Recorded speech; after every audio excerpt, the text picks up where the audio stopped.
All right. First thing I want to ask is, how did you land the role of Eivor? Tell us everything, please. Everything. Well, that's a long story, but I'll try to make it brief. I got an audition for this animated television series called the Black Wolf Saga. That was to be shot in Canada in 10 episodes, and should follow this this group of Vikings. I thought that sounded cool, so I made the self-tape, and they wanted me to do different kinds of stuff that I'm not used to doing in self-tapes, but I thought, well, it's an animated series, so that makes perfect sense that they want me to see me walk, and they want to see me move and do it bigger and smaller and stuff like that. And then a couple of weeks passed, and then my agent called me and said we've heard from that self-tape for an audition with the selected few.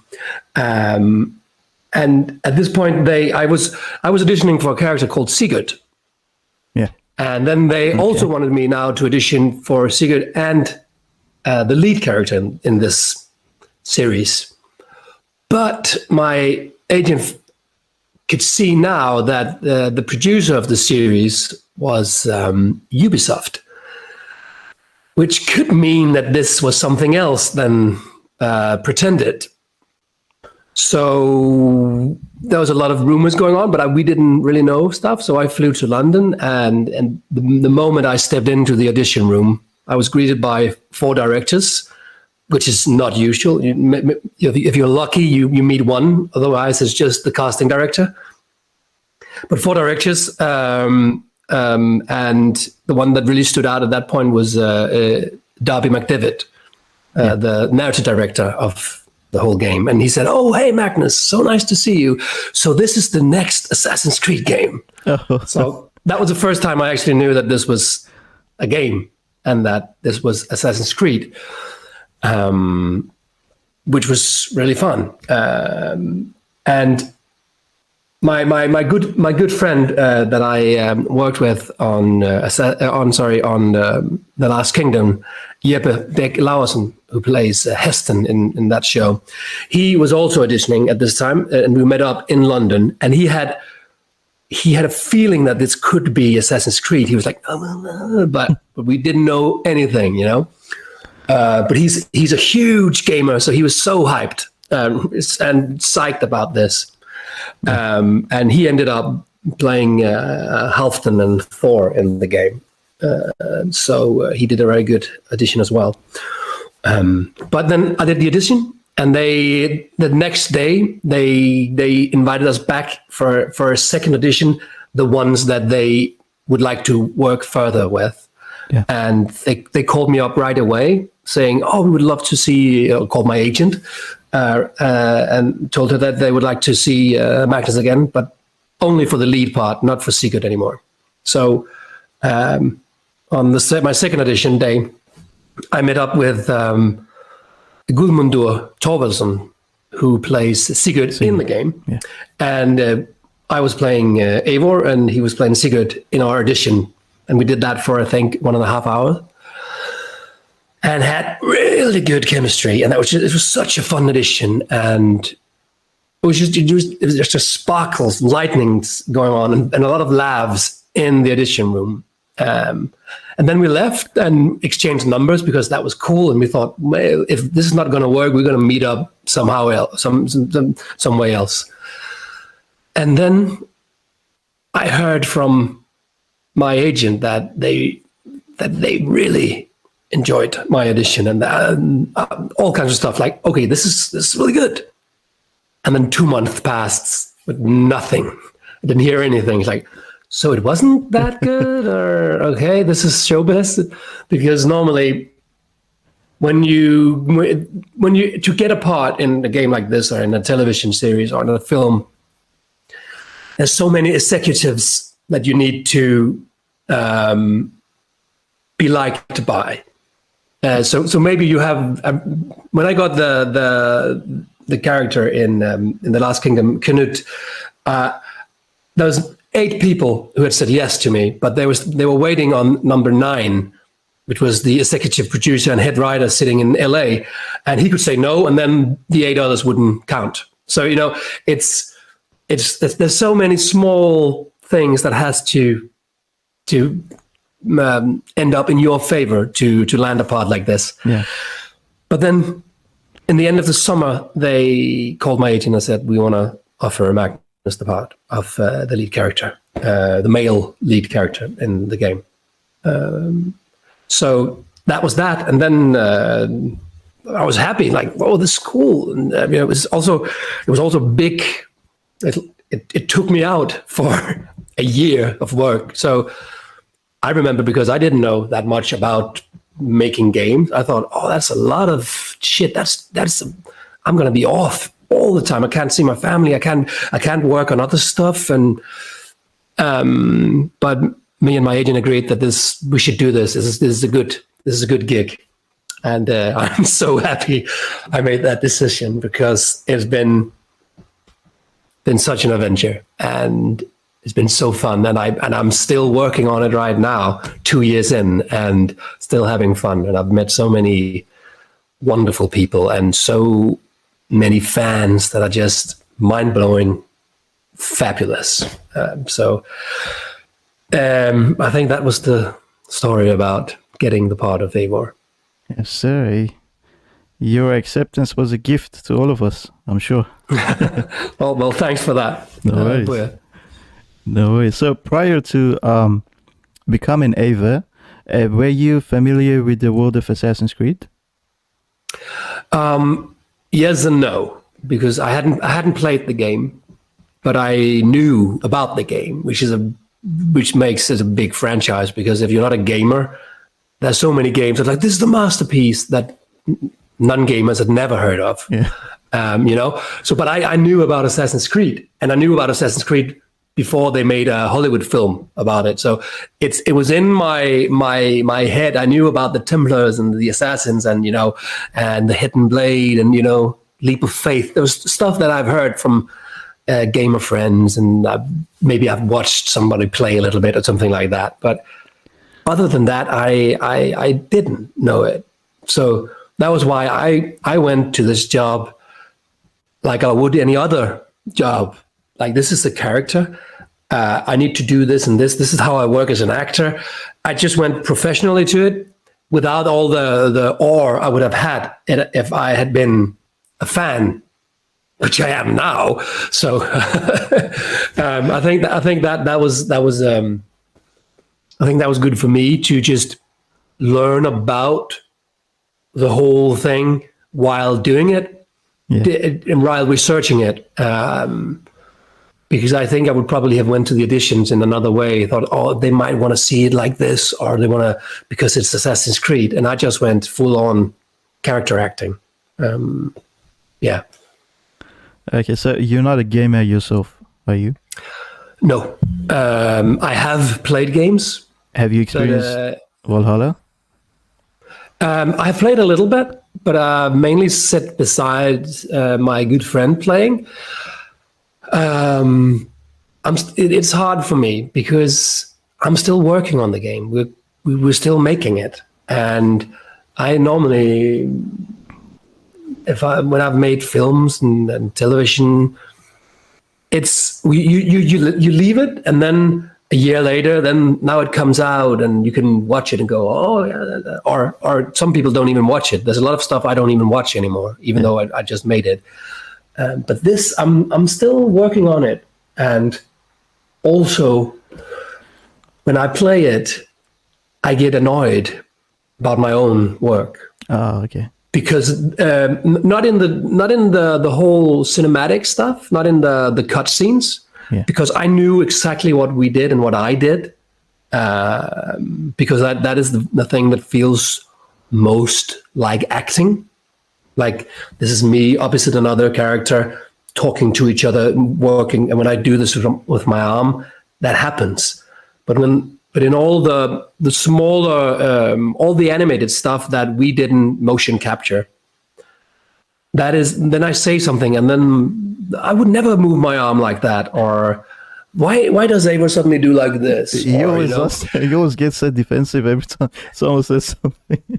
and that so that pains me. And also, I think, I'm way too big here. The character's doesn't do anything with the face, but I'm like, no, I would never. And Eivor's just no, but the voice is big, and it's like, oh, can we change that? No, this is the game. This is out. We can work about that.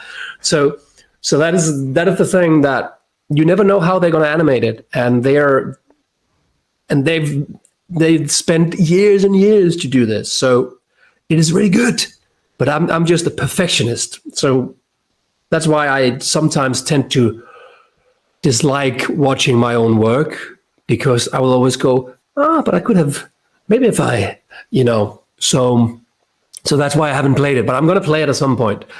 Also, I don't have the time. I have 2 small kids and a wife, and I'm working, and I can't find 120 hours to sit down and play through all of this. And also a bit of a secret, I know it all. I've seen it all. So I know it's not like, oh, so that happens. I didn't see that coming. I know it all. I've said it. So yeah, I'm gonna play it. I'll promise. Eventually. How old are your kids? Do they play it? No. My oldest is almost 6 years old. Oh, my son. And my daughter is almost 2. So that's also why they take up so much time. And I'm tired in the evening, so I can't just go, I'm going to go for an all-nighter and binge a series or play a game for 6 hours or 9 hours or whatever. It's just then I can't be a dad in the morning. Yeah. And I prefer being a dad in the morning. Yeah, that's completely understandable. Okay, as a Dane, do you think that Norse mythology was portrayed accurately in the game? Yes, I think so. As much as I know, I think they did a really good job trying to make this as accurate as possible in the whole gaming sci-fi world that Assassin's Creed is, because you also have the Animus. So and the Animus is actually part of Valhalla in the whole, getting to Valhalla, and so the Isu is also part of the gods of, so is it accurate? I wouldn't say accurate in that point, because that is sci-fi and exciting.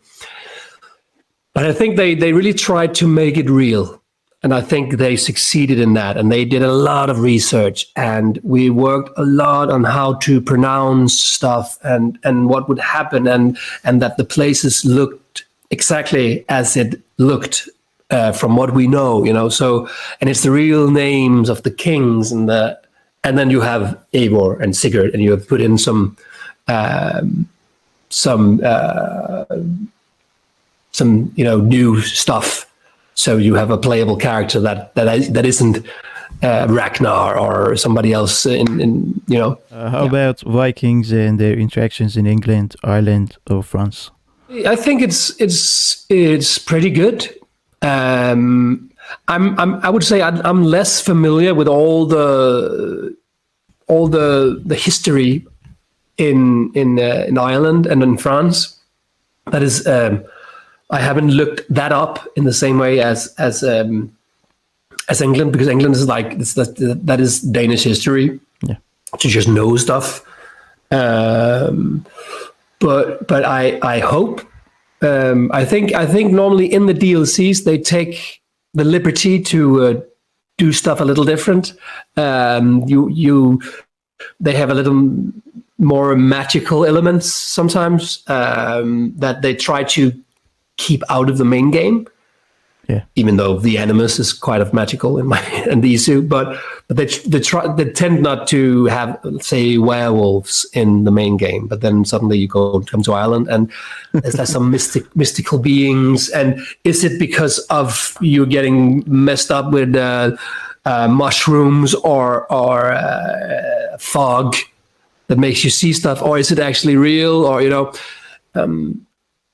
but so they tend to take an off-road hike on the DLCs, and I think they are allowed. I know there's a lot of haters of that. It's like, no, it has to be totally accurate. It has to be. And then when you tell them about the issue, it's like, what about those? Yeah, then there's something. Don't mention. It's like, well, you can't have both. Exactly. Okay, so what is your best and worst memory from the set of Assassin's Creed Valhalla?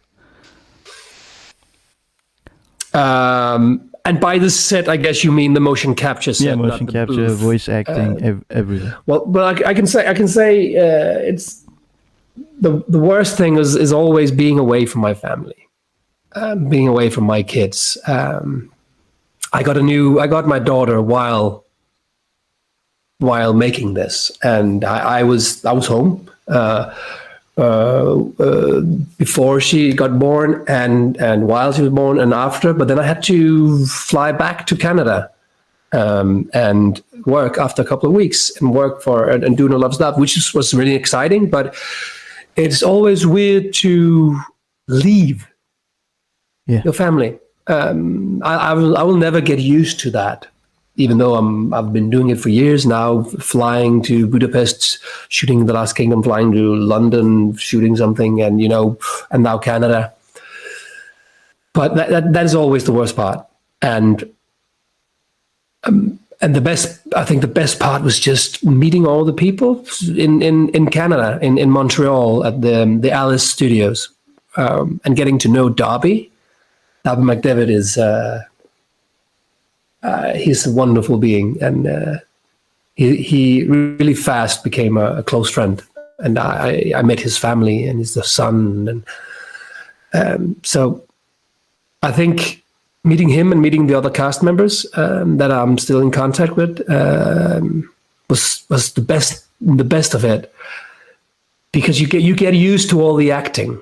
In my business, that you will always say, "Oh, that scene was cool," or when we shot the fireplace scene, or whatever. But it's the interaction with these people off screen that is what this is also all about.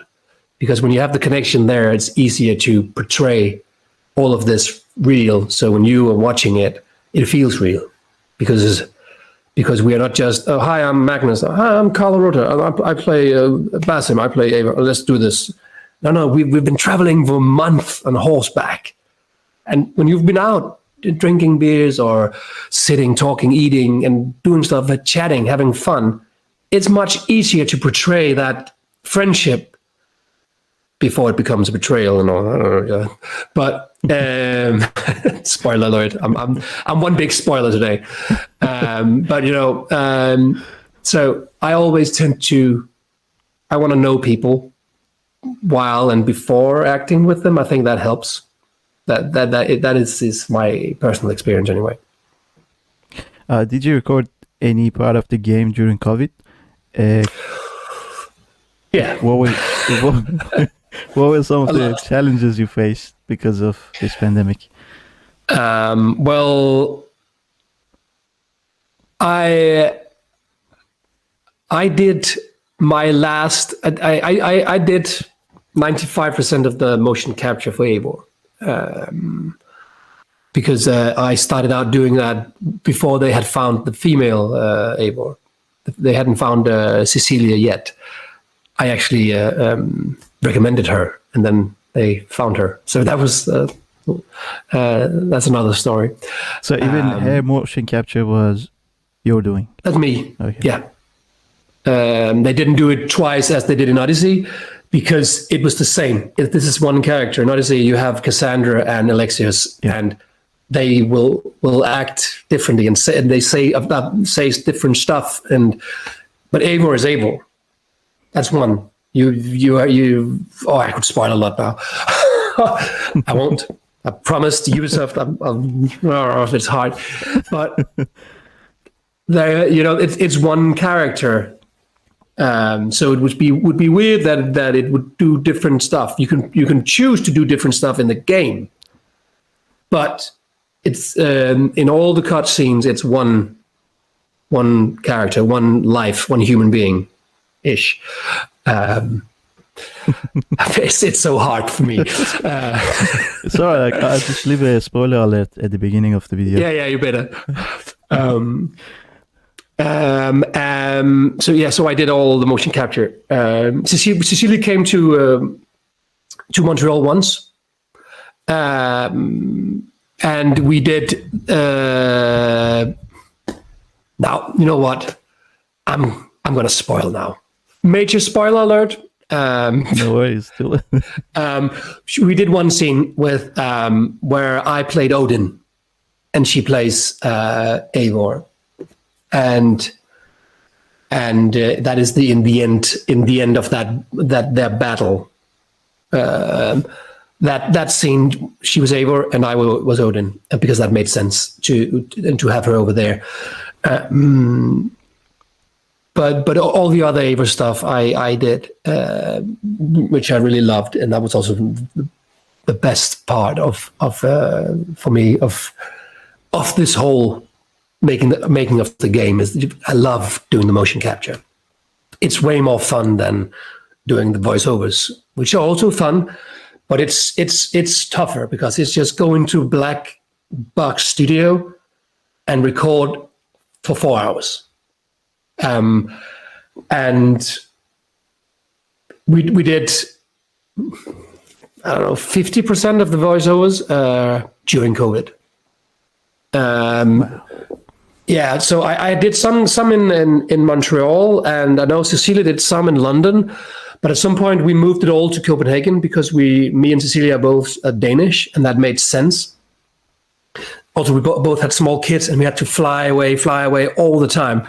It was easier to have two Canadian guys fly to Denmark and just be there for 2 or 3 hours, 2 or 3 weeks, and then fly back and then come back. So they did that, and then COVID hit, and then we just had them in our ears. So and that because Thor Bishoprick, which is he's the best voice director I've ever worked with, and he's been helping out making Eivor in this game.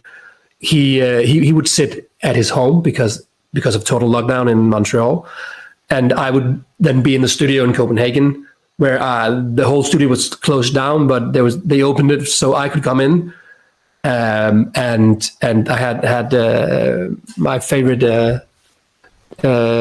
sound technician Sebastian Vasquio would sit in the room next to me, and everything was cleaned out with alcohol gel, and I was wearing rubber gloves for 2 months sessions before they slacked a little bit on the restrictions.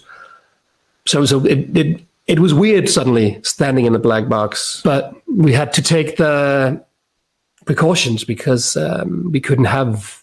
If I got sick, then maybe that would last for. You have the 2 weeks of getting it and having it, but then maybe that would change the way I speak or my lung capacity, and it would have been fucked up. Yeah. To work, and then I don't know what they would have done. So we really took all the precautions we could, and thank God we still made the game.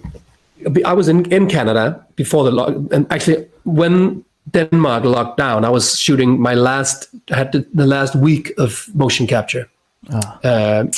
And then Denmark locked down and the world's just starting to lock down. Canada locked down a week later. And I remember before the lockdown, there was a talk about we've never been this far in the production of a game. In this franchise, we're so far ahead right now. It's so cool. And then COVID hit, and then everything just went fuck. So we made it. We ended up making the game. We removed, I think it was a month when it was supposed to launch or something like that. But we made the game, which is, thank God for all those devs and creative members, hardworking members, hundreds and hundreds of people working on this game for 4 years. Because, oh man, that would have been terrible if we couldn't launch it. I think the devs development team on this game, they are just the best, the fucking best. Just a year before launch, or a year and a half before launch. So they've been making this game for 2.5 years before that, you know. So it's a big deal building this world, and I applaud them all the way. Who are your top favorite characters, top 3 favorite characters in Assassin's Creed Valhalla, apart from Eivor himself or herself? Oh, that's a good question. I love Basim. Mm-hmm. Basim is just the whole Basim low-key character is just wonderful. I also love Full K. Yeah, she was crazy shit. She was fucked up, crazy, cool. And Gaia Weiss, who plays her, is wonderful. We were a team. Me and Carlo Rota, who plays Basim, and Gudmundur Torvaldsson, who plays Sigurd. We were a team, us 4, who went back and forth to Canada working on the motion capture. And then they used a lot of Canadian actors for the other characters, and then the actors who were supposed to voice them would then do that on a later note. But we did all our own motion capture, so we also got a good friendship out of it. And so I think top 3 would be Basim, Fulke, and Sigurd. I think they all have. It's real human beings with ambitions and perspectives and feelings. Even though some of them are psychotic or, you know, vengeful, it comes from something. Yeah, I really enjoy those 3. Yeah. What is your favorite part or mission, and what is your least favorite part of the mission? I think I really love Norway because I think it's so beautiful, in the ice and snow and northern lights, and you know all that, and also the beginning where you're there to revenge your whole family that died. So doing that, finding Kjotve and making an end of him is really something. Also, I would say it's really, I think, getting to America or Vinland is also special. That also has a hook in the whole Kjotve arc with Gorm and killing him. But I think that was really interesting as well. And beautiful, and also that there's a lot of stuff that you don't understand. They're talking, but you never get to. But it's the feel of. I love that. I think that is some of the my favorite stuff, and then all the stuff with Fulke. And least I don't know. I really don't know.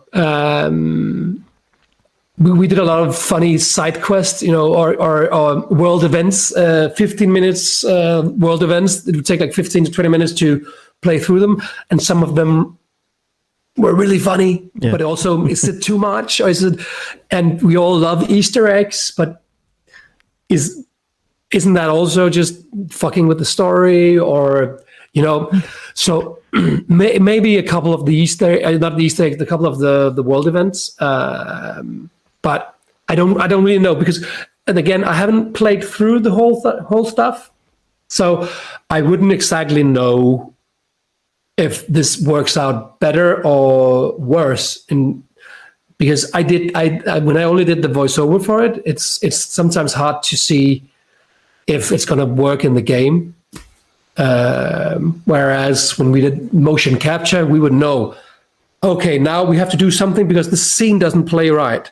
You can feel it because you all the people and the directors and the cameras and all that are there. So you can feel, are we here or are we not working? It's harder with the voiceover.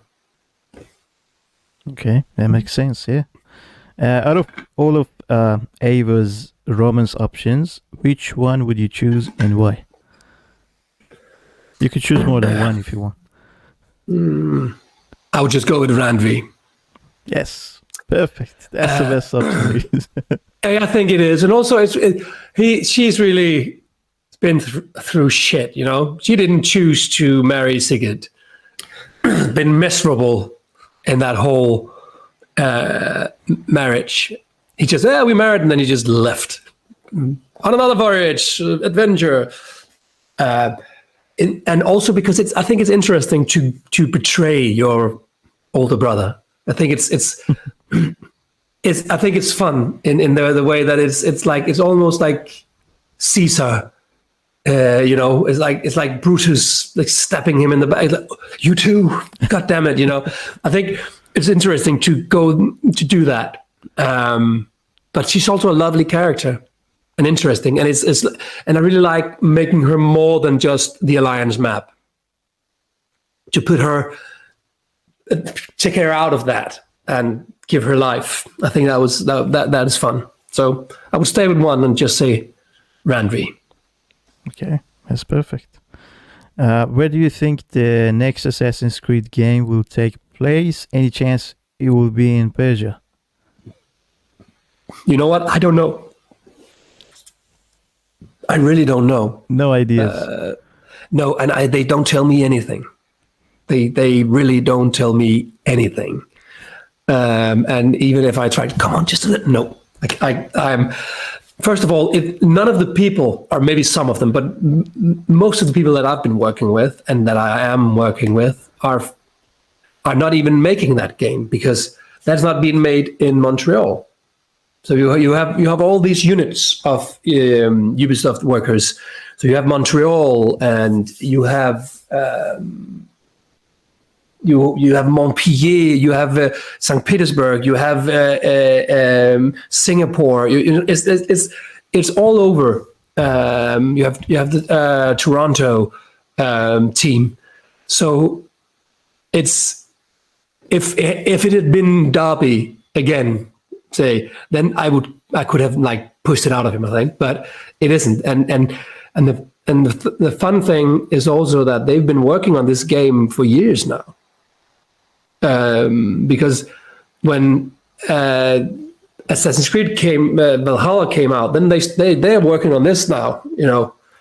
So it's because it takes so many years to produce these games, so they have to do it like that. But so I really don't know. I would love to see it in Persia. I think that would be a great setting, beautiful setting, and also there's a lot of stories you could interact with. Also, you know, Japan could be fun. Yeah.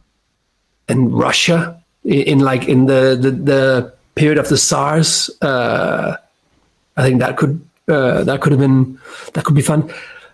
There's so many cool places, cool stories. Yeah. You would love Persia, am I right? Yes, sir. I think would that be your favorite? Yeah, absolutely. But I think they'll eventually have to, you know, because they go to every single country that is out there, and then they have no choice but to go to Persia. Yeah, or it will come as a DLC at some point, or you don't know. But hopefully, I think they should. But it's out of my reach. I can't. Because it is actually where Assassins originated from, and they could go back there. Oh, okay. Yeah, that's right. They could go back. Has anyone ever recognized who you are by just hearing your voice?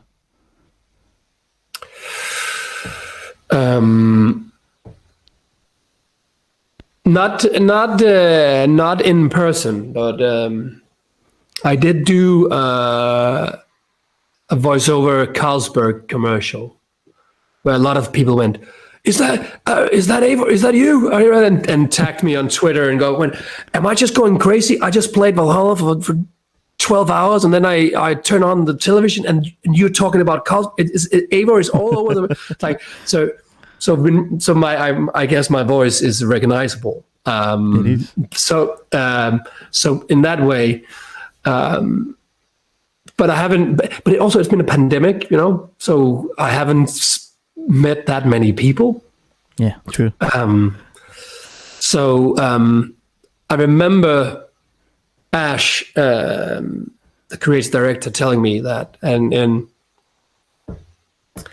that people will not recognize your face from this, but you will be standing getting your luggage on the plane and saying something to the stewardess or the steward, and then somebody will just turn around going, "No fucking way," and just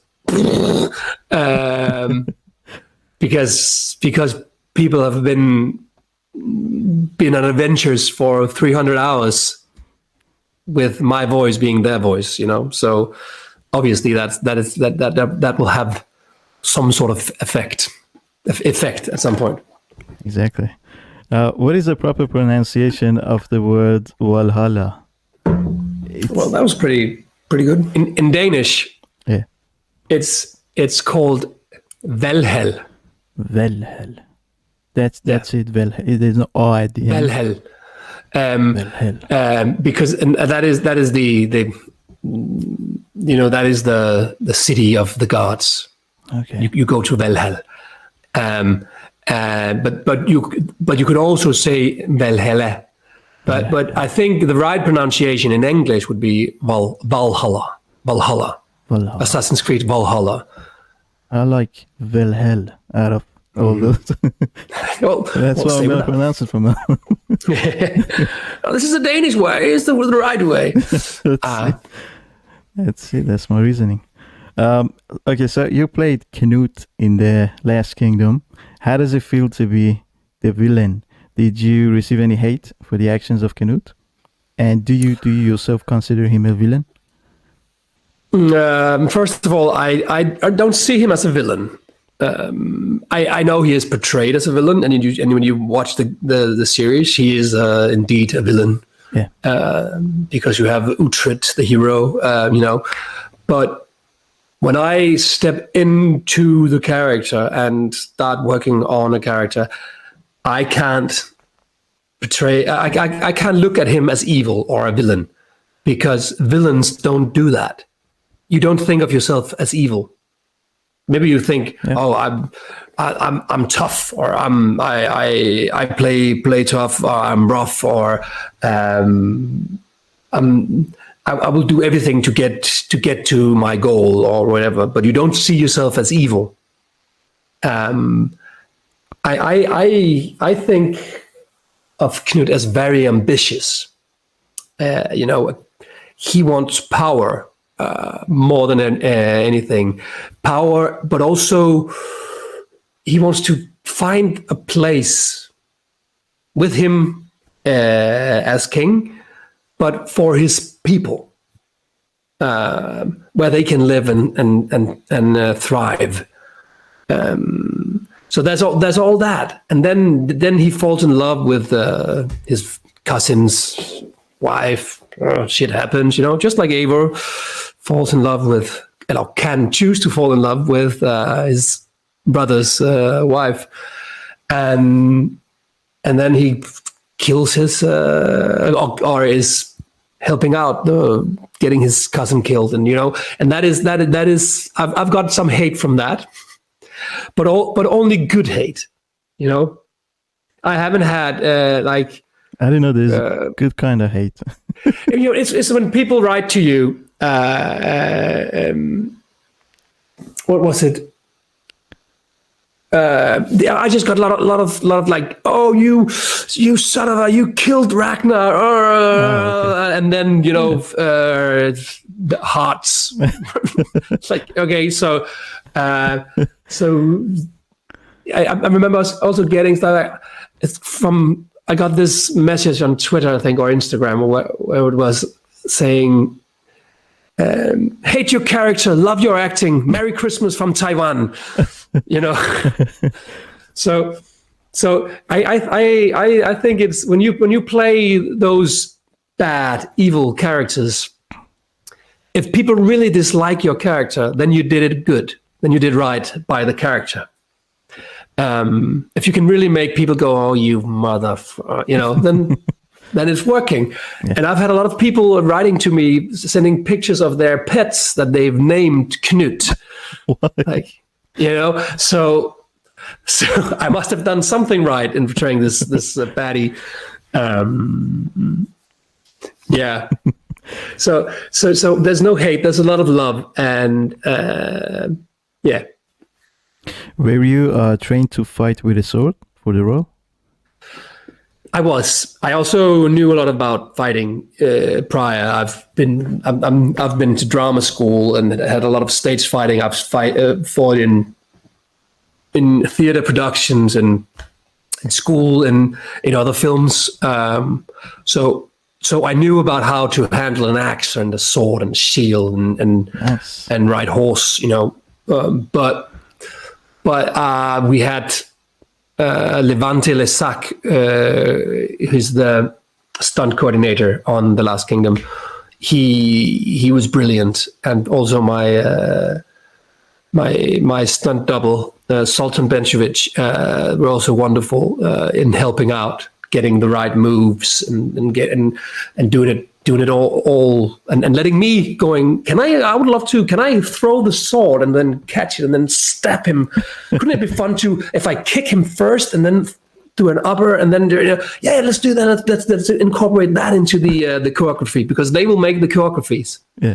And then we will do them. But when they started to trust us, knowing, okay, he can fight. I remember Levante coming up to me after we finished shooting season 3, he came out to me, "Cnut, he's a beast." He was like, he's a fucking beast on the battlefield, because the way I did him was just, you know, which I thought was fun, because I portray him normally leaned back, like manipulating a bit and like, "Oh, you can do this," and a hand on the shoulder, you know, and then he has this switch to just go berserk when he's on the battlefield. Don't get near him because he will destroy anything, you know.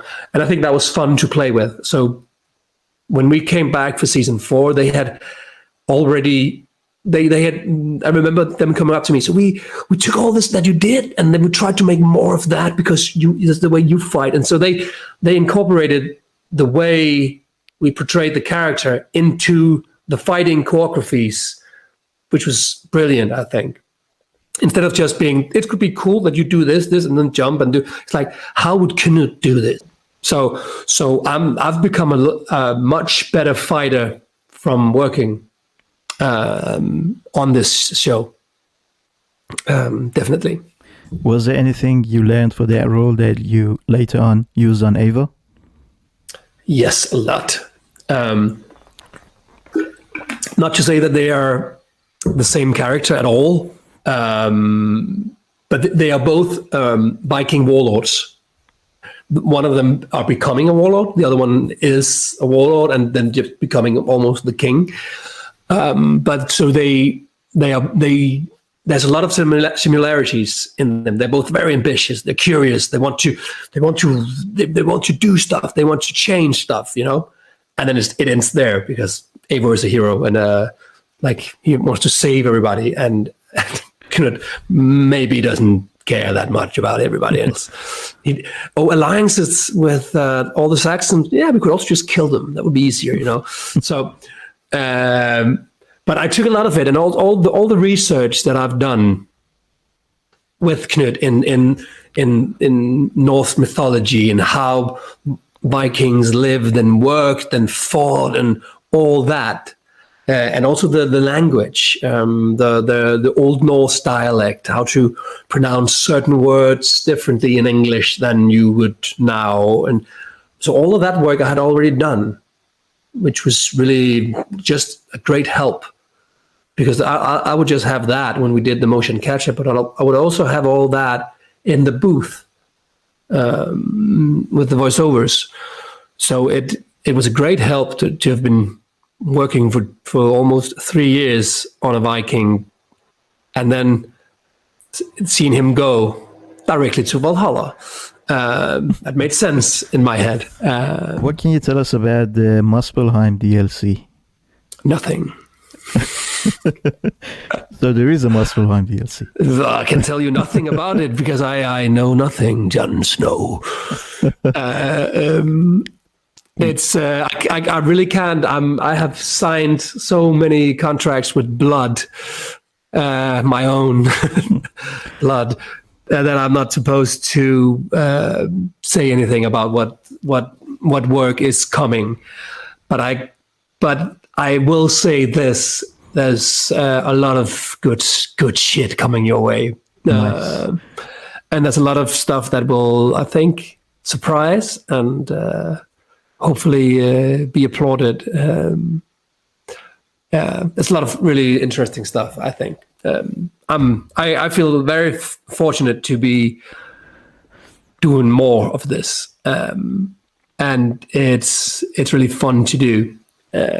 So there's a lot of stuff coming, and that is a thanks to you guys. You know, you and all the fans for taking this game in and playing it and buying it and talking about it and tweeting about it and hating it and loving it, and all that generates the success of this game. It's I've been told this is the best selling game in the franchise.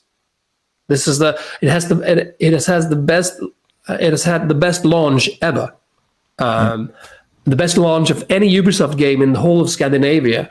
So that's massive, man. That is really great, and that's you. You know, it's because you could just choose not to fucking play it, and there's a lot of great games coming out the same year. You have Hades, you have Cyberpunk, you have all these games coming out, and a lot of people chose still to play Valhalla, and thank you for that.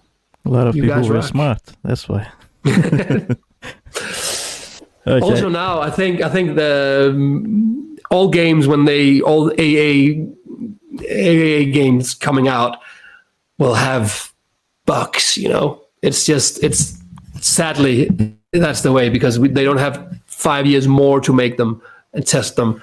But I think jumping into Valhalla now, or a half year back, or a couple months back, was better than jumping on the game directly from the launch, because there's a lot of things that needed to be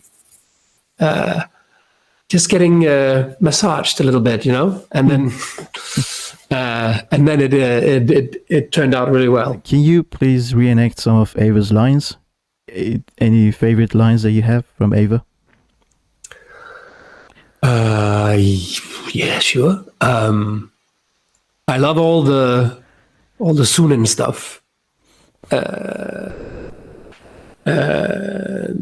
All the just simple talks to the Raven, all the "Be my eyes, Sunan," and all that. Wow! Oh my God! All that was really nice to make, because it was it needed to be a relationship, like a brotherhood. You need to have that with your lifelong companion. That's what is it's naming all these special lines, and I want to do them justice, but I it's always I'm not quite sure how to say to remember long lines exactly. I don't want to fuck them up. So Something like the wind seems to bring me back to Randry. I think there's something like that. That is how's that line? Do you know how that is? I can't remember it. I think the wind calls me back to Randry now, something like that. Yeah. I think I'm not sure. The wind calls me back to Randry now. Something like that. And my favorite line of the whole game was in coming. That's also in Norway. It's coming back to your family village that's just left and everybody died, and you come back there in the beginning of the game and just look at it and saying something like, home, what used to be home, now it's nothing but bones.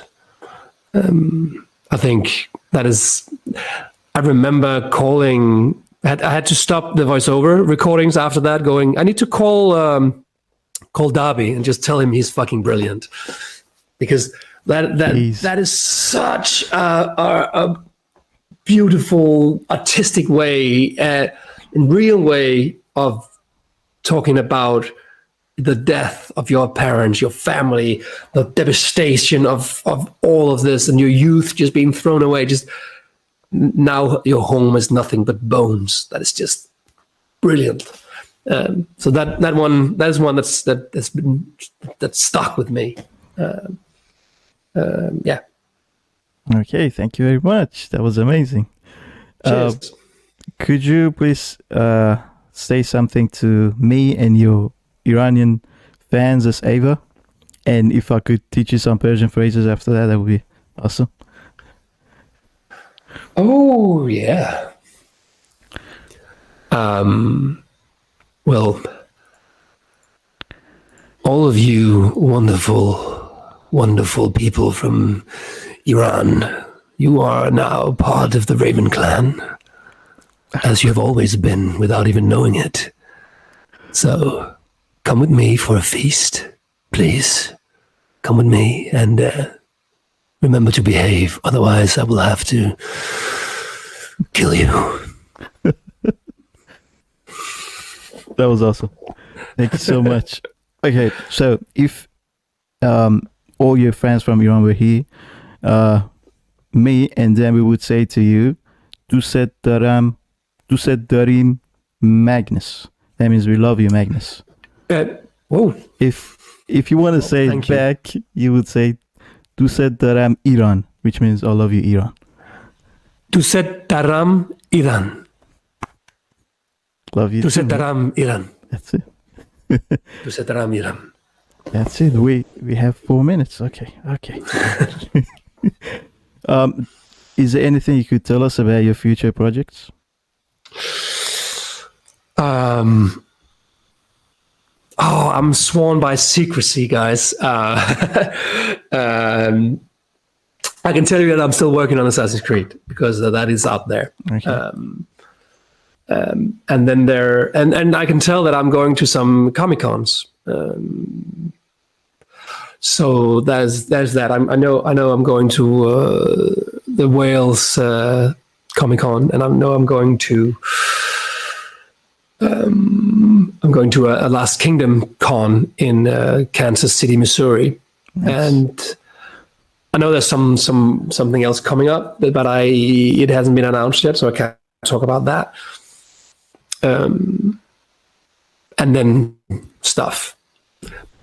But I would also say that there's a lot of shit going on still with COVID, and people can't travel. So it's also tough. And there's been a lot of cancellations and a lot of delay, and so it's been tough on all actors. So remember that, and all film gaming industry.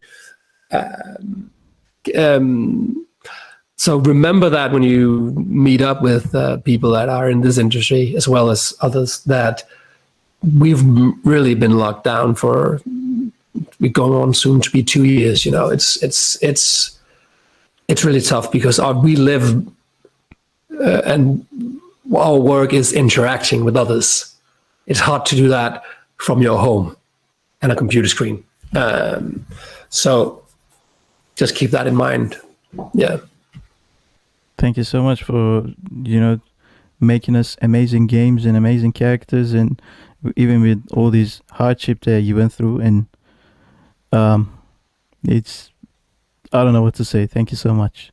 It means a lot to us. We all appreciate it. Well, you're more than welcome. And I hope you'll get a lot of fun hours out of whatever shit we're making. It's the best shit I've ever seen. It's amazing. Wonderful. No worries. That's all. There's not much time left, so I still got a couple of questions, but don't worry about them. All good. Thank you so much. You get one more. You can one more. Throw one more at me. I have time for one more, I think. I was just gonna ask you about the challenges that you faced while doing motion capture, performance capture. Was there any? That's a good question. Oh, there were many. But I think you have to remember, I came directly from the set of The Last Kingdom in Budapest. So I did my last scene as Cnut down there a week before I flew to Montreal and started my first motion capture.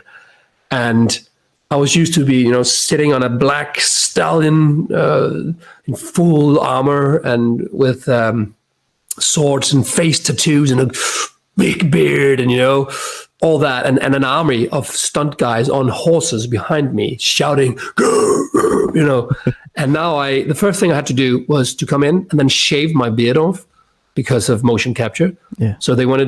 So it's because they had to all my small micro emotions in my chin, and they couldn't do that with a big beard.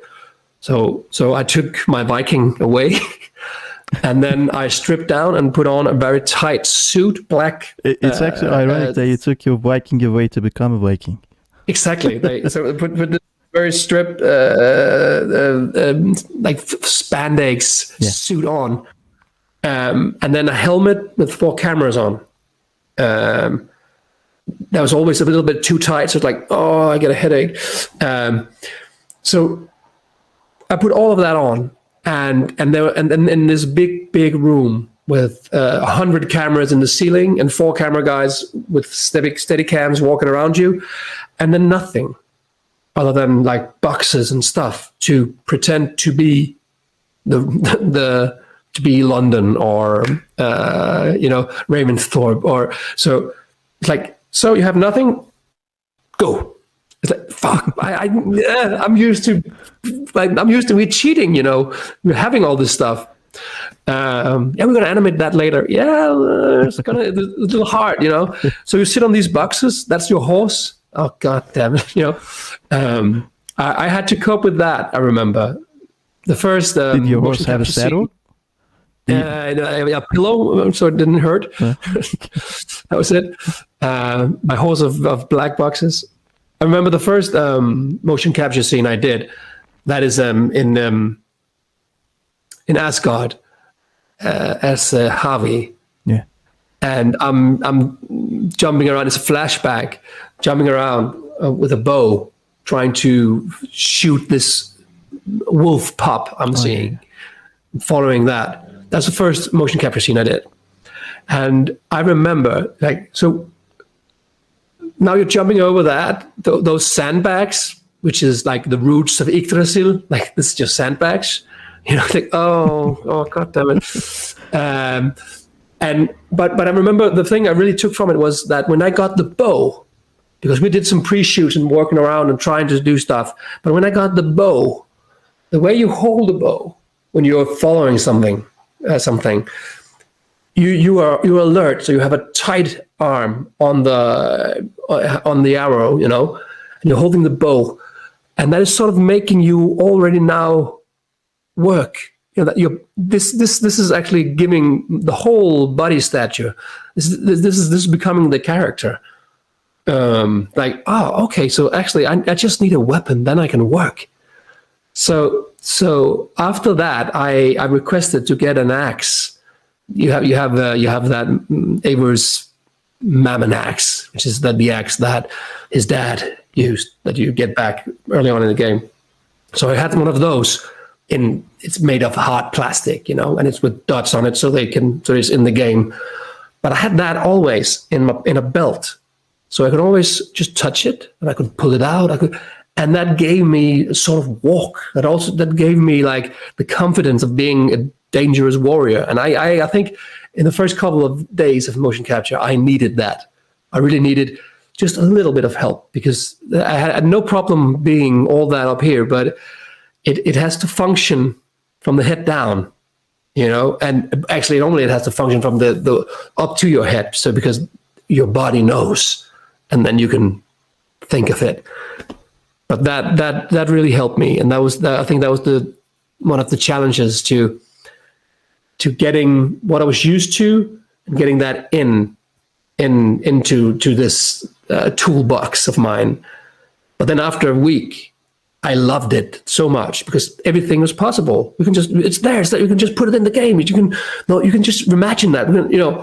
Everything's possible, and that's not possible when you're shooting film. It's like, no, we can't turn around now because we can't. That we need to move 2,000 extras. That's gonna take 2 hours. So, cut for break. And the last thing I would say that was very difficult was those head cams, helmets with 4 cameras in front. Yeah. That meant that when I was talking, say we were doing a scene together, then I couldn't get close to you. If I had to whisper something to you, we had to imagine that we were closer, and then they would put us closer in the animation, because our helmets would just collide. And I'm used to getting close, going, let's talk. I want to, and I hit the other camera so many times, bang it into the other actors, going, oh, sorry, cut for technical, Magnus, goddamn, yeah, I know. Did you break anything? No, I didn't break anything. But they had to screw them and fix them and do all that.